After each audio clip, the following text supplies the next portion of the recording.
On a freezing night in Minnesota, a little girl pressed her hand against a frosted window, whispering words no child should ever have to say, "If I do not save myself, no one will." Behind her were bruises, silence, and the cruel smile of a mother who refused to protect her. Outside, in the swirling storm, a man sat in his car, wealthy, powerful, yet broken by the loss of his own daughter. When he heard the faint cry in the wind, he had no idea it would change everything.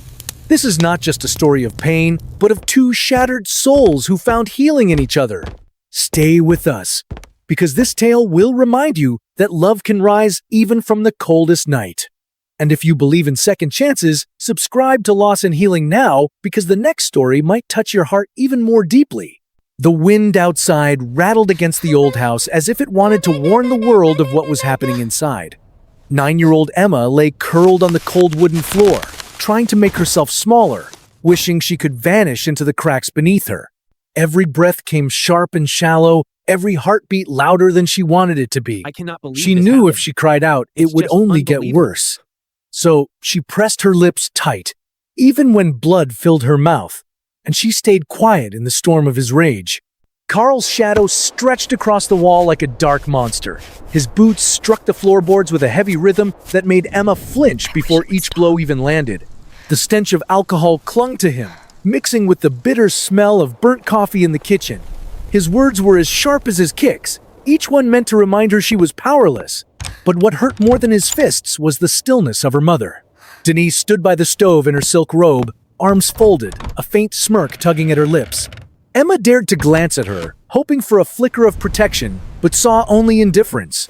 That smile was colder than the winter storm outside. It was the kind of look that told Emma she was utterly alone. The walls seemed to close in, wallpaper peeling like skin, the house groaning under secrets it wished it could hide. Emma wanted to disappear, to let the snow bury everything, the bruises, the silence, even her mother's frozen stare. She gripped an imaginary steering wheel in her hands, the memory of a broken toy car she once loved, and pretended she could drive herself far away. Somewhere safe, somewhere no one could reach her. Carl's rage eventually burned itself out. His muttering faded as he stomped down the hallway, leaving Emma trembling in the dark. Denise did not move to comfort her, did not even look at her for long. She drifted away like nothing had happened, slippers whispering against the kitchen floor. The silence afterward was suffocating, heavier than the violence itself. Emma waited until the house was empty of footsteps before she dared to breathe fully again. Her body ached, each rib throbbing as she forced herself upright. She stumbled to the frosted window and pressed her palm against the glass. The cold burned her skin, but it felt cleaner than the ache inside. She whispered a wish into the storm. If only I could disappear. Snowflakes swirled in the yellow glow of a distant street lamp, and she imagined herself small enough to ride one, drifting far away into the quiet night. The thought grew louder in her mind until it felt like the only choice she had left. Tomorrow would be worse. She knew this. She had lived it too many times. Her small fingers trembled as she reached for the back door latch. It squealed softly and she froze, heart pounding in her throat, but no one stirred.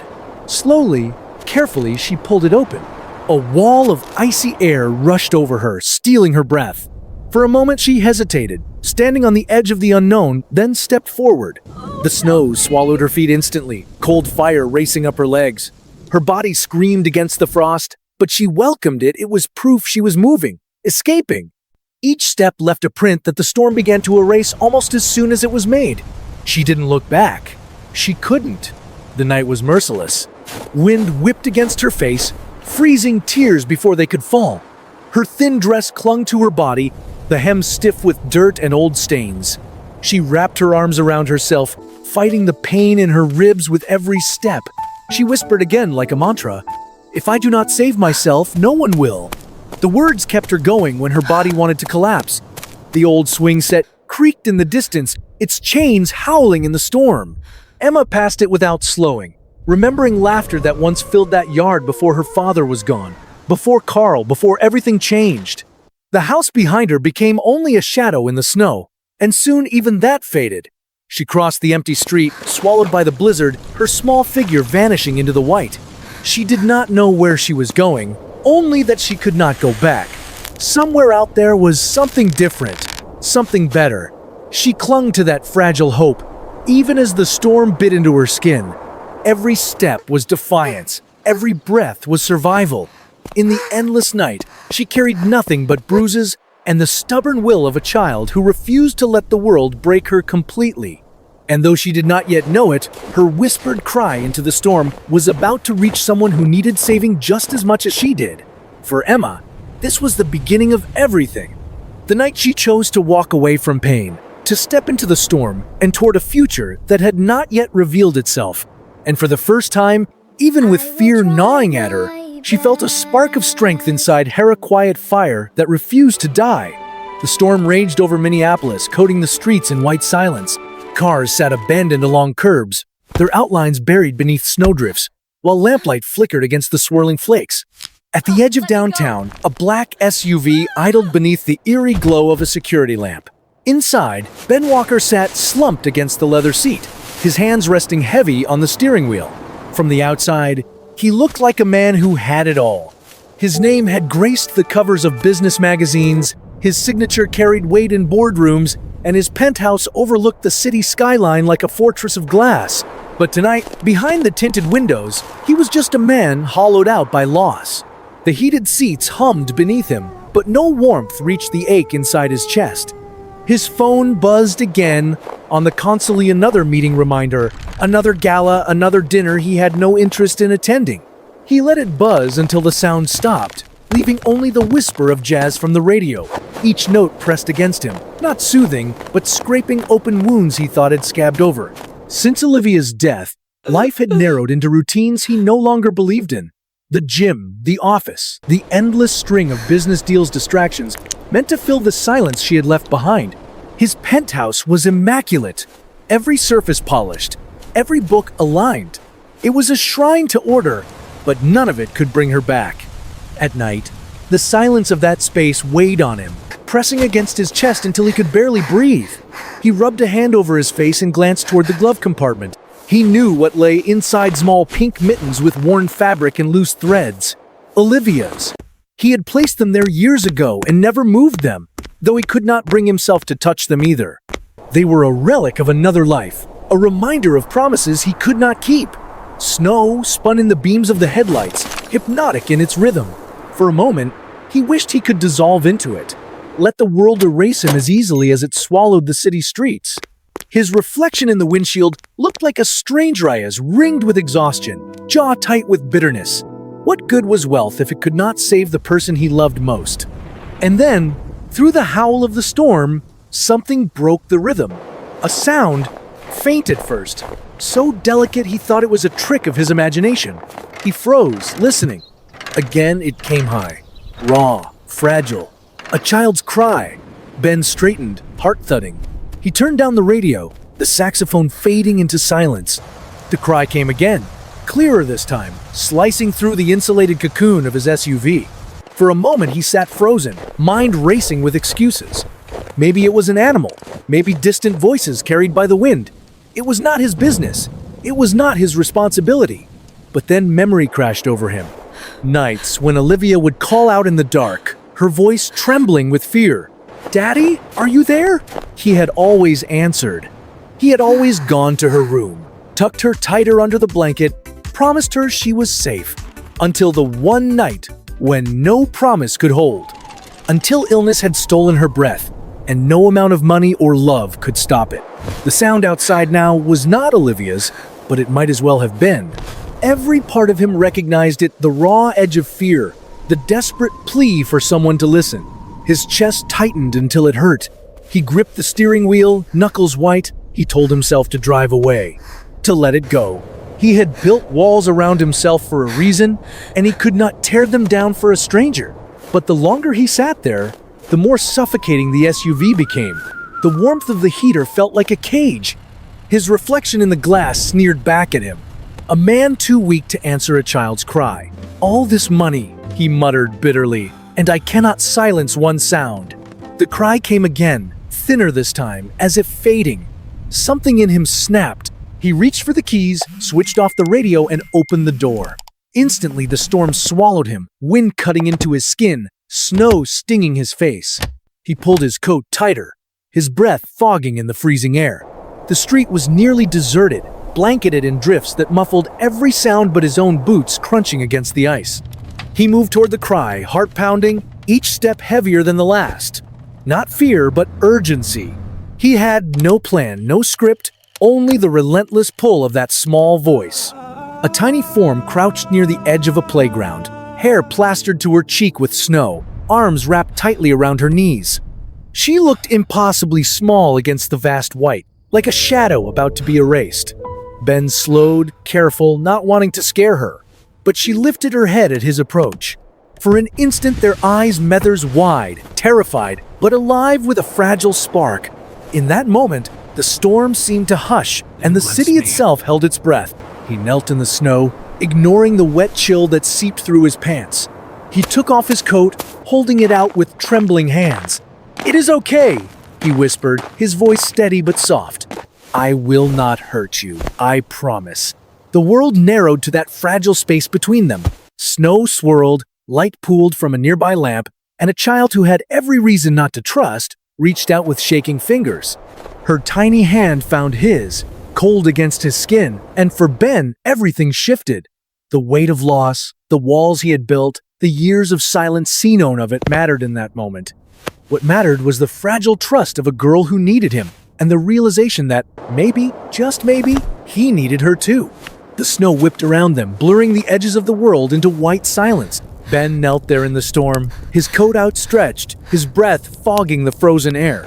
Emma hesitated, eyes darting, body tensed like a cornered animal ready to flee. But then, with a trembling motion, her small fingers brushed against his. The contact was brief, fragile, yet it carried the weight of a promise neither of them had spoken. Ben slid the coat gently around her shoulders. Would you like to join me? The heavy wool swallowed her frame, the collar rising nearly to her chin. I would love to. For a heartbeat, she recoiled, flinching as if even kindness might hide a blow. He froze, afraid he had made a mistake. Then slowly, she leaned into the warmth, her body shivering violently as the heat shocked her frozen skin. Her teeth chattered, lips pale and split, but she did not pull away. "You're safe now," he whispered, voice unsteady with all the things he wished someone had told his daughter. I'm scared. "I won't let anyone hurt you." Emma's gaze flickered, unsure if she could believe him. Yes, I Every understand. muscle in her body screamed with the memory of fear her stepfather's boots, her mother's indifferent stare. Trust had been broken so many times it barely Hello, existed I need some anymore. help. And yet, in this moment, in the glow of the playground lamplight, she allowed herself to rest against the stranger kneeling in the snow. Ben's heart hammered. He felt the weight of her fragility, every bruise visible on her arms, every tremor shaking her thin frame. Guilt coiled in his stomach. How could the world have failed her this badly? How could adults stand by while a child was left to suffer alone? He pushed the thought aside, focusing only on the immediate need. Get her warm, get her safe. He lifted her carefully, shocked at how light she was. Her head lolled against his chest, her breath shallow against his sweater. Each step back to the SUV was a fight against the slick pavement, but adrenaline carried him forward. He opened the passenger door and laid her gently on the seat, cranking the heater to full blast. Emma curled into the coat, clutching at the lapel like it might vanish if she let go. Her eyes darted nervously to the dashboard lights, the unfamiliar space overwhelming her senses. She whispered so faintly he almost missed it. "My mom, she doesn't help me. Carl, he hurts me." The words fell out in broken fragments, fragile but devastating. Ben swallowed hard, gripping the wheel to steady himself. "Thank you for telling me," he said softly. He wanted to promise her everything would be different now, but he knew words alone meant nothing. What mattered was action. His hand shook as he reached for his phone. He scrolled to Rachel Kim, someone he trusted more than anyone. When she answered, her voice groggy from sleep, he cut her off quickly. "Rachel, I found a child. She's hurt. No questions, meet me at my building in 10 minutes. Rachel's tone sharpened instantly. "I'll be there. Keep her warm." Ben hung up, knuckles white around the phone.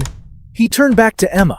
She sat rigid, eyes wide, shoulders trembling beneath the oversized coat.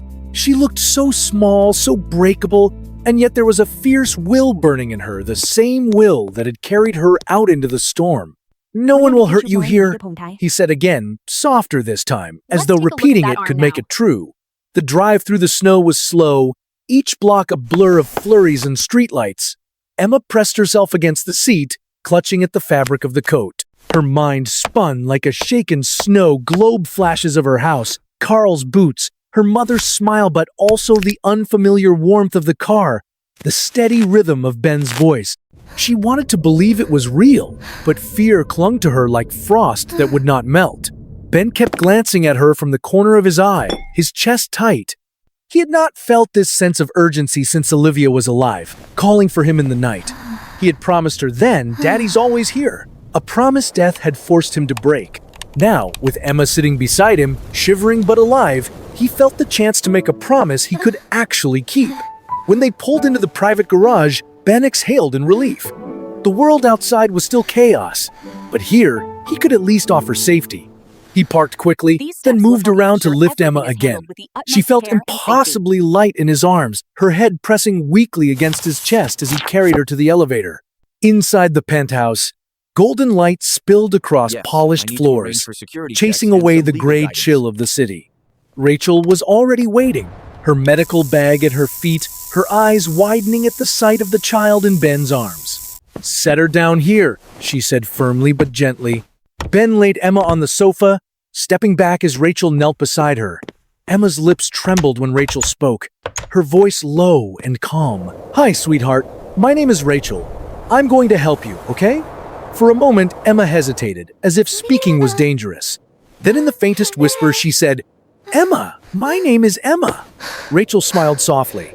"That's a beautiful name. Thank you for telling me." Ben stood nearby, helpless, his hands shoved in his pockets. He had faced billion-dollar negotiations with steel nerves. But now, confronted with the reality of a wounded child, he felt utterly lost. He busied himself adjusting the thermostat, fetching towels, pouring water, anything to ease the restless ache in his chest. Rachel worked quickly, cleaning Emma's cuts, wrapping bruises, checking her breathing. "You're very brave," she murmured once, and Emma's lips pressed together tightly, as if holding back tears. Ben caught Rachel's glance, and her nod steadied him more than any financial report ever had. When Emma was finally tucked into a guest bed, flannel sheets pulled up to her chin, Ben lingered in the doorway. He hesitated, then placed a small, worn teddy bear on the pillow beside her. "This belonged to my daughter," he said softly. "She used to hold it when she was scared. Maybe it will help you too." Emma clutched the bear tightly, eyes closing as if it were a lifeline.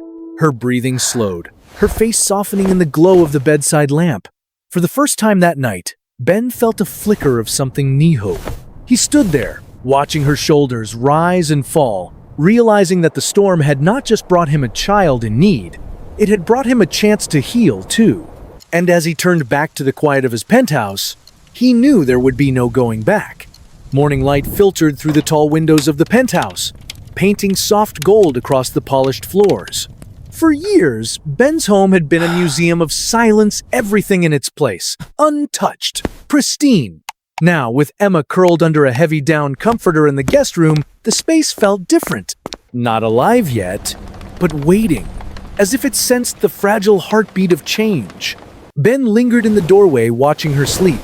Her small frame was barely a ripple beneath the blankets, one arm curled tightly around the battered teddy bear he had given her. The sight made something ache deep inside him. He had watched his own daughter sleep like this long ago, before illness stole her away. Now here was another child, bruised and trembling, but breathing peacefully for the first time in what might have been years. Rachel's voice cut softly into the moment.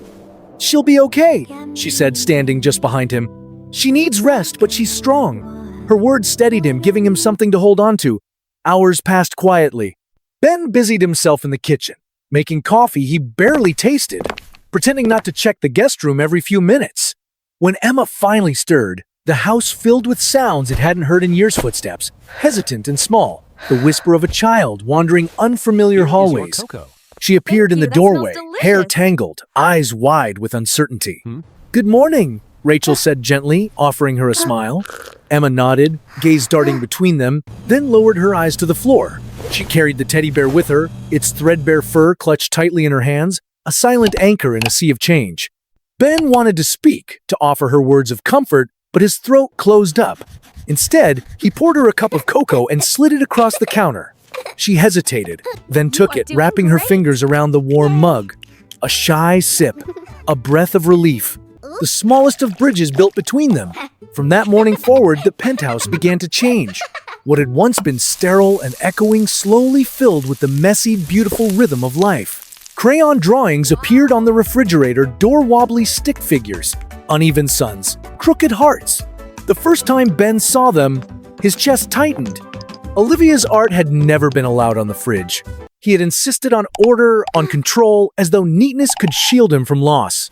But now, when Emma proudly taped her picture in place, he simply smiled and handed her another magnet. Laughter began to seep into corners that had long been silent. At first, Emma's giggles were quiet, unsure, but they grew bolder with time. Rachel coaxed her into the kitchen to help crack eggs for pancakes. Marissa arrived with board games and stories that made Emma's eyes sparkle. Soon, the sound of clattering dishes and childish squeals replaced the hollow hush that had once dominated the apartment. For Ben, the change was disorienting. He had grown used to silence, had armored himself with routine and distance. Yet every evening when he came home to find Emma sprawled across the living room rug with crayons or humming softly to herself, something inside him loosened. He no longer dreaded the echo of an empty home. Instead, he hurried through meetings just to return to it. Still, shadows lingered. Some nights, Emma woke in a panic, her cries sharp with memories of boots on wooden floors or her mother's cold smile. Ben would rush to her side, sitting quietly as she clutched the teddy bear and trembled. He never forced her to speak, only whispered, "I'm here, you're safe." And slowly she began to believe him. The outside world, however, could not be ignored forever. Marcus Lane, Ben's head of security, worked quietly in the background, gathering evidence against Carl. Each update made Ben's hands clench tighter, his jaw set with fury.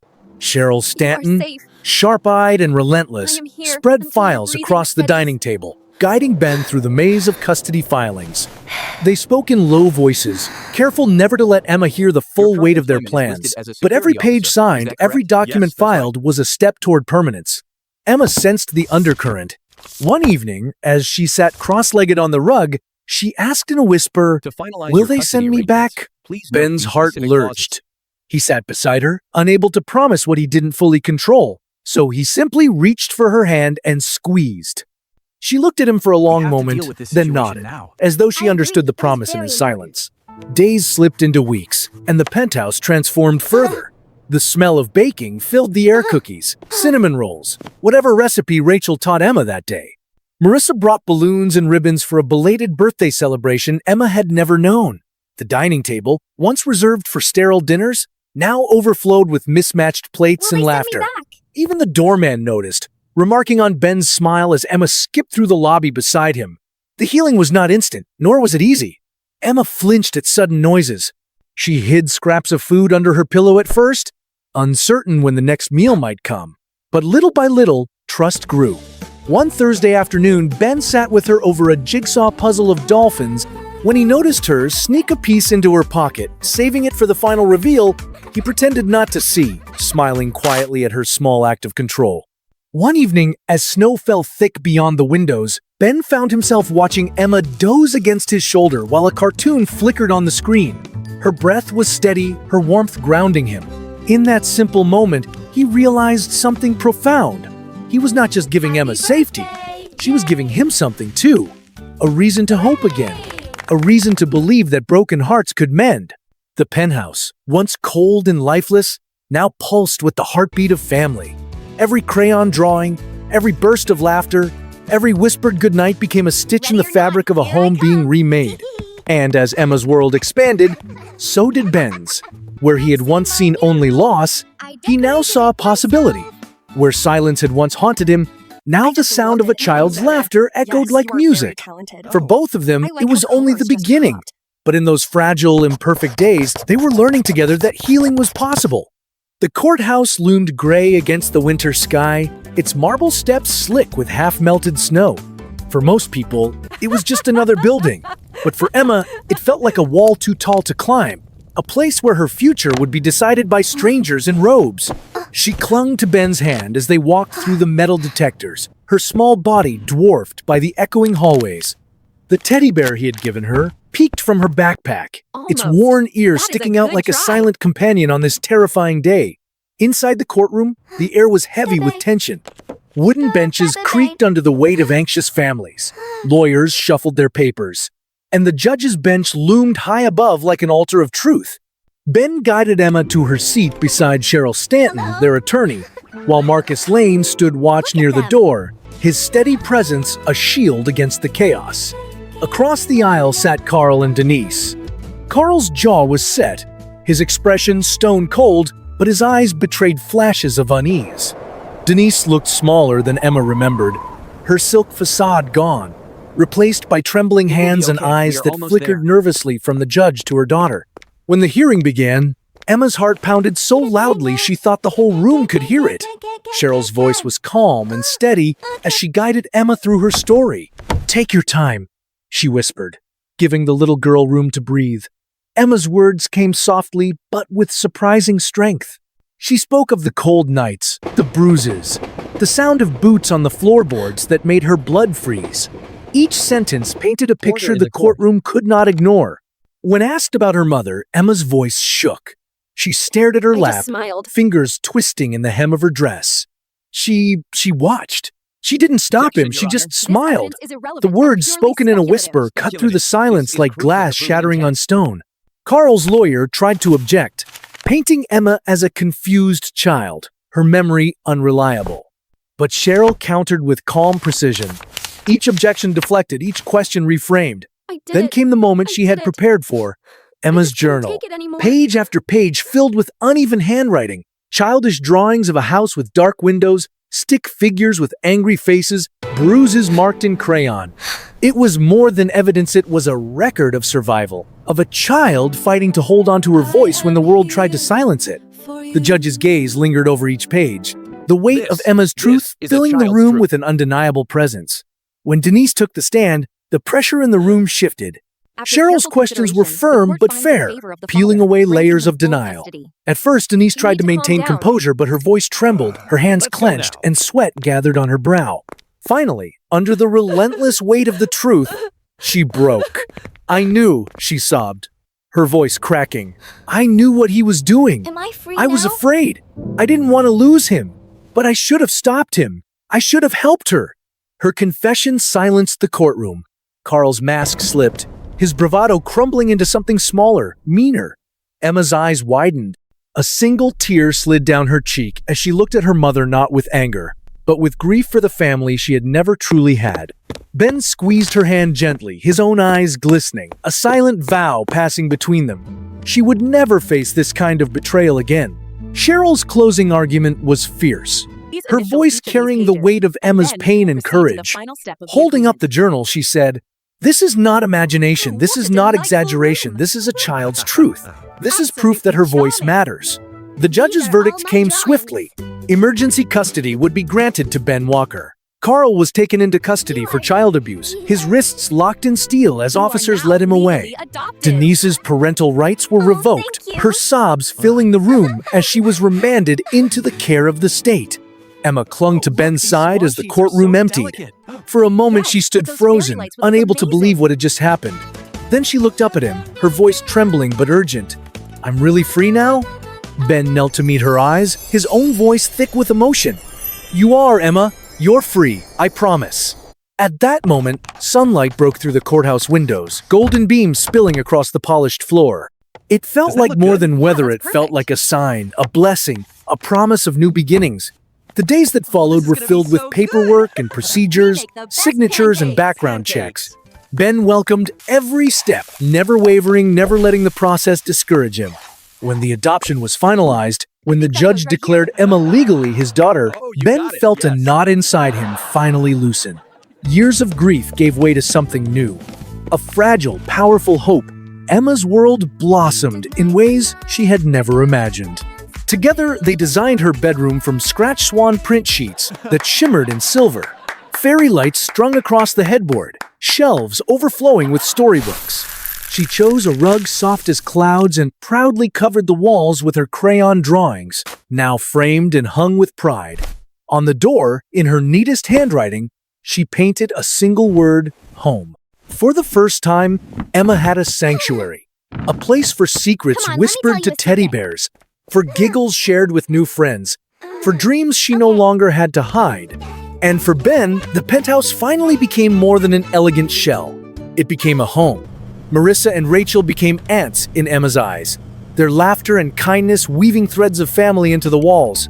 Together, they created ritual pancake breakfasts, puzzle nights, impromptu dance parties in the living room. Even the smallest imperfections, the stray sock in the hallway, glitter from school projects scattered across the counter became treasures. For years, Ben had polished his home into a sterile perfection, but now he welcomed the mess, the noise, the chaos of life returning. Each day, Emma's laughter grew stronger, her trust deeper, and each day, Ben felt himself healing alongside her. The courtroom battle had ended, but the real victory was here, in the ordinary moments of a life rebuilt with love. Winter deepened in Minneapolis, but inside Ben's penthouse, warmth and laughter began to push back the shadows. For Emma, every day felt like stepping into a world she had once only imagined, a world where safety was real, where love wasn't a trick, and where silence no longer meant danger. The apartment, once pristine and hollow, now pulsed with life. Crayon drawings decorated the fridge in bright colors, cookies cooled on the kitchen counter after weekend baking sprees, and the air often rang with Emma's laughter. She was healing in small, steady, waist shoulders, no longer hunched quite so tightly. Her eyes no longer darted at every sudden sound. Trust was slow, but it was growing. Ben noticed the changes most in the quiet moments. At night, he'd stand in the doorway of her new bedroom, watching as she whispered secrets to her teddy bear beneath the glow of fairy lights. Sometimes she'd ask him to read aloud, her voice small but insistent, and he would sit at her bedside, book in hand, marveling at how natural it felt. Each evening, he reminded himself never to take this fragile miracle for granted. But beneath the warmth, shadows still lingered. Emma carried scars that did not fade overnight. She sometimes woke gasping in the middle of the night, clutching at her chest as though expecting boots stomping down the hallway again. On those nights, Ben sat beside her, his hand resting gently on hers until her breathing slowed. He didn't push her to speak. He simply stayed, repeating the words she needed most. You're safe. I'm here. Then came the first test of their new life together, the custody hearing. The morning of the trial, the penthouse buzzed with nervous energy. Marissa double-checked paperwork, Rachel braided Emma's hair with steady hands, and Cheryl spread files across the table, her sharp eyes scanning every detail. Marcus stood near the door, ready to shield them from reporters or threats. Emma was quiet that morning, her teddy bear clutched tightly in her arms. Will they send me back? She whispered. The question pierced through the air like an arrow. Ben crouched before her, unable to give promises he couldn't control. Instead, he wrapped her small hand in his and squeezed gently, letting silence carry the vow his heart screamed. I won't let you go. The courthouse was a place of heavy echoes and colder truths. Emma sat small on the wooden bench, her feet swinging above the floor. Across the aisle, Carl sat stiff and unyielding, while Denise fidgeted with her hands, her gaze flickering with shame. The air thickened as testimony began. Emma's voice wavered but did not break, as she spoke of nights filled with pain and fear. She told of bruises, of silence, of a mother who smiled while looking away. Carl's lawyer tried to dismantle her words, but Cheryl countered calmly, grounding the courtroom in facts and compassion. Then came Emma's journal pages, covered in uneven handwriting, childish drawings of bruises and dark rooms. The judge read quietly, and the courtroom seemed to stop breathing. When Denise broke down on the stand, sobbing that she had known and done nothing, Emma sat frozen. She looked at her mother not with rage, but with a sorrow too heavy for her years. Ben squeezed her hand, his eyes wet, silently promising that she would never be left alone again. The verdict came quickly. Carl was taken into custody, Denise stripped of her parental rights, and Ben granted emergency custody. Emma's breath caught as she turned to him. I'm free now? She asked, her voice breaking. Wow, Ben that's knelt, amazing. meeting her gaze. Yes, Emma. You're free. Let's play. The words felt like a spell breaking, like sunlight piercing through Last winter one there clouds. is a rotten From that egg. day forward, their lives began to settle into rhythm. Adoption papers were signed, inspections completed, and at last, Emma was declared his daughter by law. Hilarious. But the truest proof was not in the paper sit, was in the everyday moments. Together, they decorated her room with silver swan print sheets and strings of fairy lights. She covered the walls with her drawings, framed proudly by Ben. On the door, in careful letters, she Yes, painted so the much word fun. home. The smudges in the paint didn't bother her. Each stroke was a promise kept. Emma invited friends over for the first time, building pillow forts and giggling late into the night. She told her new best friend stories of her past, not with shame, but with bravery. Looks like it fits And right when her here. friend whispered, I think you've got "You're it." so strong," Emma beamed with pride. I brought For the new Ben, game. the house became alive in ways he had never dreamed possible. He welcomed the messy trails of glitter, We the love forgotten you. socks in hallways, We love you the hum of very cartoons from the living room. I love What you too. once felt like reminders of disorder now felt like proof that life had returned. One snowy evening, Emma curled on the couch beside him, her head resting against his shoulder as the glow of Christmas lights filled the You room. can't tell Her hand anyone, clutched his shirt, not a her soul. breathing deepening as she drifted towards sleep. Ben's arm wrapped around her, holding her close. For the first time in years, hope felt real. He realized that love didn't erase the pain of the past, but it filled the empty spaces. Emma had given him a reason to believe again, just as he had given her safety. Together, they were not broken pieces trying to fit back into an old picture. They were building something new, a family born out of pain but forged in love. And as the snow continued to fall outside, covering the city in a blanket of white, Ben understood that this was was such a only the fun beginning. trip. Healing It wasn't really was. fast. I It can't wasn't believe we fit perfect. so much into But it was one day. happening. One laugh, one hug, one quiet night at a time. There are stories that bruise us, stories that carve wounds so deep they seem impossible to heal. And then, there are stories like Emma's stories that remind us that even in the darkest winter, light can still break through. A little girl once whispered to herself, "If I don't save myself, no one will." She carried that fragile hope into the storm, believing she was alone. But the world had other plans. Once upon On a that time, frozen in a night, faraway her land. cry reached someone who had also lost everything. Once upon a time, in Two a broken faraway hearts, land, small lived and a beautiful desperate, princess. the other powerful but hollow, found each other by chance. And in that meeting, life began again. Ben Walker could not bring back his daughter, but he could choose to open his arms to a child who needed him. And Emma, though scarred by pain and betrayal, dared to trust once more. Together, they created something greater than either had imagined. A family not bound by blood, but by choice, courage, and the will to love again. Their journey was not easy. It was filled with courts, confessions, and memories that refused to let go. But step by step, trust was built. A bedroom door painted with the word home, laughter spilling through once silent halls. A Christmas tree crowned with a paper angel made by small, determined hands. Proof that Oh my healing does goodness, not Sam. erase the past, but transforms funny. it. Good Emma did job. not just find safety, she found belonging. And Ben did not just rescue Wow, a good child, he job. discovered that love still had the power to save him too. Yes. Together they proved that family can be chosen, that second chances are real, and that even broken hearts can beat stronger when they beat together. If this story touched you, let it be more than just a passing moment. Here at Loss and Healing, like that. we believe that every story has the power to change us, It to is. remind us of resilience, It is kindness, wonderful, isn't and the it? beauty of second is. chances. And there are more stories, waiting stories that might heal something in you too. So, if you believe in the strength of love, if you believe that no matter how deep the pain, hope can still rise, then stay with us. Subscribe to Loss and Healing, turn on notifications, and let the next story remind you of We what love truly you. matters. too. Because sometimes all You it are takes so is one silly. voice in the storm to change everything.